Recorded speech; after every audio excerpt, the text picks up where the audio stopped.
Hey everybody, it's a special Monday edition of our Substack, Spilled Milk. A fall book season is fully underway, and I've gotten dozens and dozens and gone through them and selected some of my favorites to present to you today. There are links, info right below this video where you too can click a button and go get some of these books. I've got 7 or 8 of them and a couple cool packages to show you because people like these unpacking videos, but I think they also are really curious about how products come to, what's this box doing here? How products come to the house. First up, my friend Amy Phelan. Oh my gosh, one of the best and my favorite author. She's a wonderful writer, and this book company is absolutely fantastic. It's basically her holing up in her house in northern Minnesota for a year and creating these incredible recipes and 20 menus for the whole let's do it at home crowd. It's all about entertaining, incredible pictures. This is just such an absolutely beautiful book.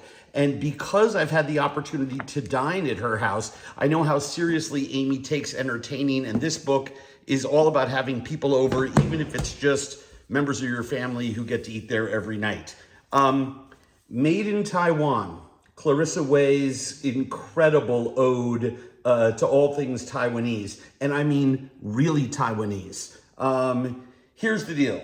As I wrote on the back cover, this is the story of a culture, a people, a community, a destiny, and an identity told through recipes alongside some of the best writing on the subject of all things Taiwanese. Clarissa Wei has created a true rarity, a deep dive that serves up on so many levels. This is a must-have for any home cook. The recipes are authentic. The pictures are great. The storytelling is unbelievable. This is a book you're going to want to read. You're going to want to cook out of. I mean, there is absolutely nothing better than, come on, look at this. Made in Taiwan. I'm telling you right now, got Beard Winner written all over it. A very Chinese cookbook.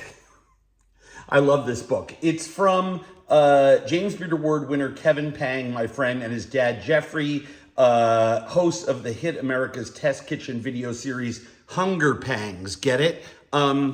So look, this book is at the same time authentically Chinese. It's also Chinese American. It's Chinese influenced. It's just things they love to eat. It is filled with wonderful pictures, really great recipes, great family stories. Look at that Mongolian beef. Anyway, here's the deal.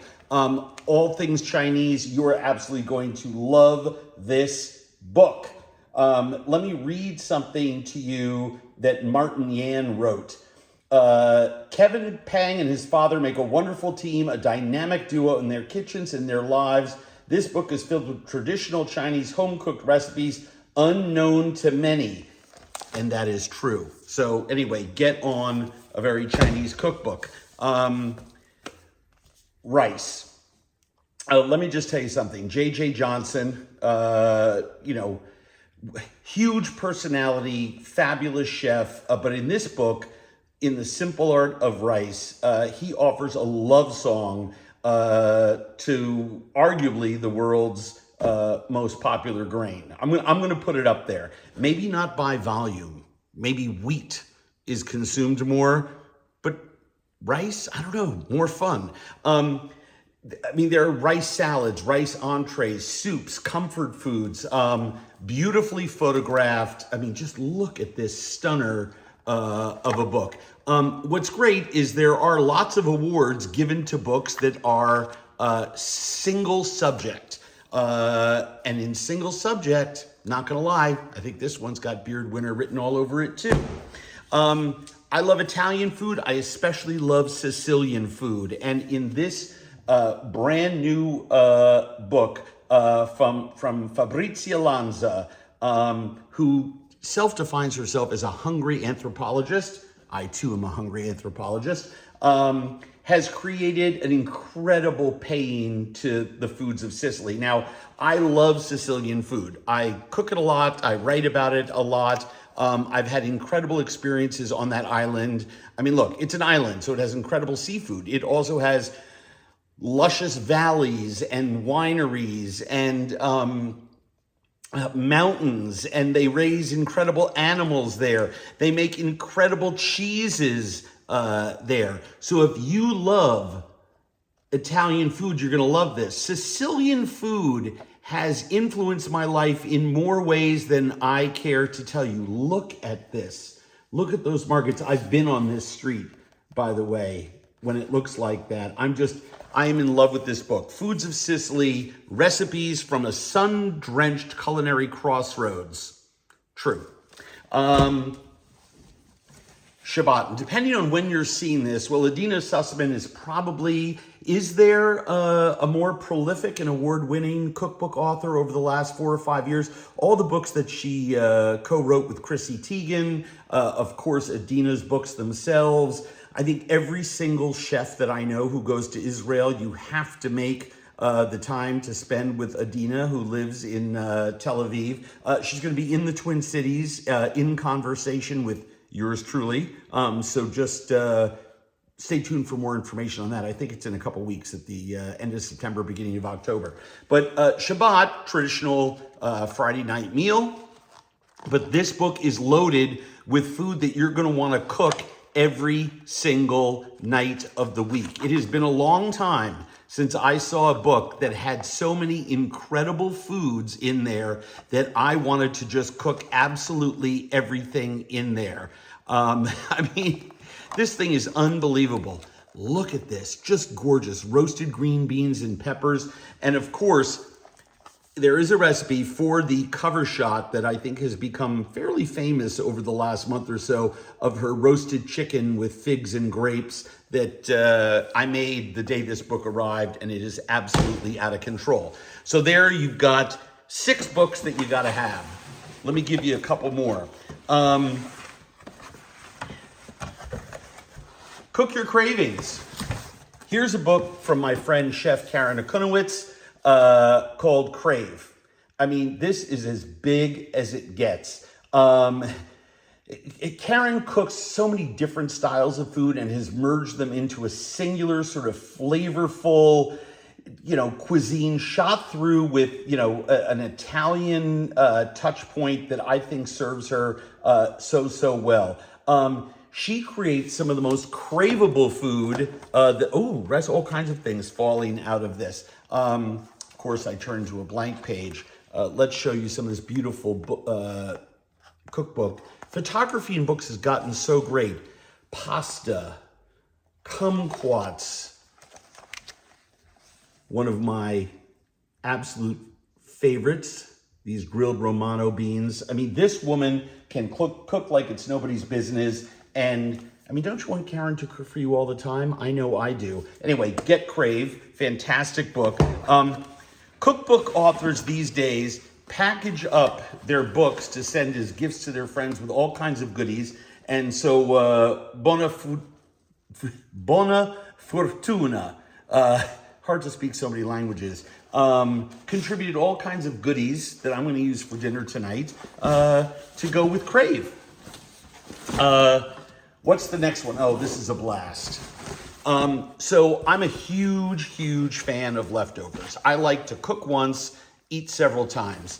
And my friend Tiffany Thiessen has created a book just solely based on leftovers. And the photography is unbelievable. This is one of the most cleverly photographed books with so many usable recipes because we all have the leftovers. I mean, she has more stuff in this book about what to do with mashed potatoes. She does a mashed potato dumpling that I've started making that's just absolutely incredible. I'll read you something that I wrote for the back of her book. Tiffany has created the book that every parent, every first-time cook, every household of one, every cook with housemates, lovemates, and every family needs to have in their kitchen. True. This cookbook, born out of one family's desire to inspire, is the joyous food manifesto we didn't know we needed. I believe that. I love my friend Tiffany. She is a great culinarian, an incredible mom. She has taken all of her real life experience cooking for her family and put it into this book. And I think it's absolutely brilliant. And what I love about this is I got all kinds of like pads and stickers and things to make my leftover life easier. And I realized that's extremely something, necessary, right? I mean, Post-it notes are great and you put them on the fridge and it says like, don't forget to eat the rest of the roast beef. But in the professional cooking world, we have stickers and we mark and label everything. So you should be taking, masking tape, keep a roll in your kitchen drawer. I have one over there and I wish I had it out here now, and a magic marker, right? And just write on it when you put it in the kitchen and when you need to use it by, and that way you reduce waste. We waste 40% of the food in America, and that's pre-consumer contact. And shameless plug, yes, I am the World Food Program's global ambassador for food waste, something I'm very proud of. So I'm sort of obsessed with it. And so I think it's really important that everyone mark and label your food and use your leftovers. And what a great way to learn how to do so if you've run out of ideas, right? Tiffany's written a great book. Bravo. And then the slickest thing, and by the way, I should say this I forgot to tell you about something with Clarissa Wei, who wrote the Taiwanese book.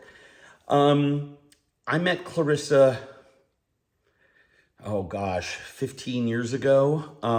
And she has been one of the people that I learned the most from about how to think about culture, write about culture. I think that she is one of the smartest, best minds that we have in our food world. She's a extremely gifted and award-winning writer, and she spent years researching that Taiwanese book. But I feel really tied to her, kind of like, one of my kids, because I met her when she was such a young woman, just really sort of starting out her career doing food tours in LA. And I knew from the moment I met her, this lady is going to have a huge impact on our food scene. And I think her book is going to be a huge award winner come the award season next year. And I hope that she wins lots because I'm rooting for her all the time. And someone else that I root for all the time is my friend Jing Gao, who I first met in China years ago. She was in 2 or 3 episodes of my shows. Shanghai, she was in that one. I know she was in another one. But when I first met her, she was struggling in China as a restaurant operator, and struggling because of her partners, a lot of other reasons having nothing to do with her incredible, vast talents and skill sets. And she moved to LA, and I remember meeting with her. She was in New York City.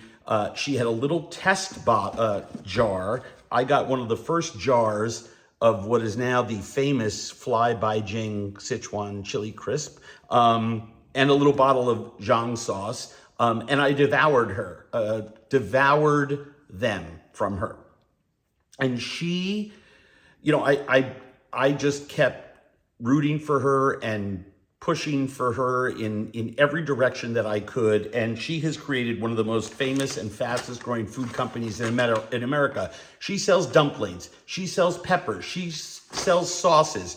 She has a food market opening in California. And this book, the Sichuan Chili Crisp book, is just 100,000 ways. All right, that's a slight exaggeration.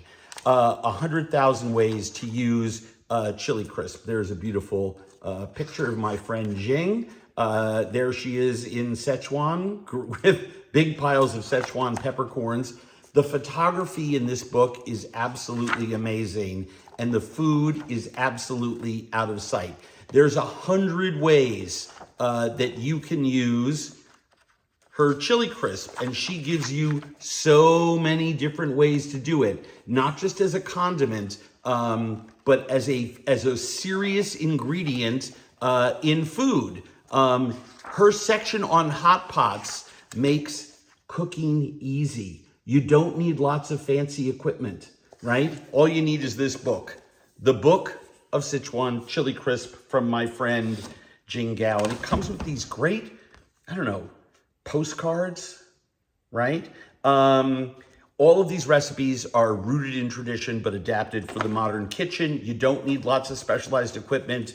But yeah, super, super famous stuff in a jar. And I'm just so proud and happy for her burgeoning empire. Speaking of burgeoning empires, while not a book, I do have her book, my friend Stephanie Izard sent me this. It is chili crisp with the Hidden Valley Ranch flavoring in it. It's Hidden Valley Ranch chili crisp. Now, this is the coolest thing that I've seen ever. I put it on everything. Look for this in your stores. It's super, super cool. And there you have it. Special fall cookbook edition, plus a little Hidden Valley Ranch for your pleasure. Wednesday recipe, next Friday AMA. I think we're going to have a bonus edition of spilled milk for you this week, just because every once in a while I have too much stuff that I want to tell you about. So there you have it. Some great new books for this season. We'll keep you up to date on any more that come out and come to our office that I think you should know about. Until then, see you later. Bye.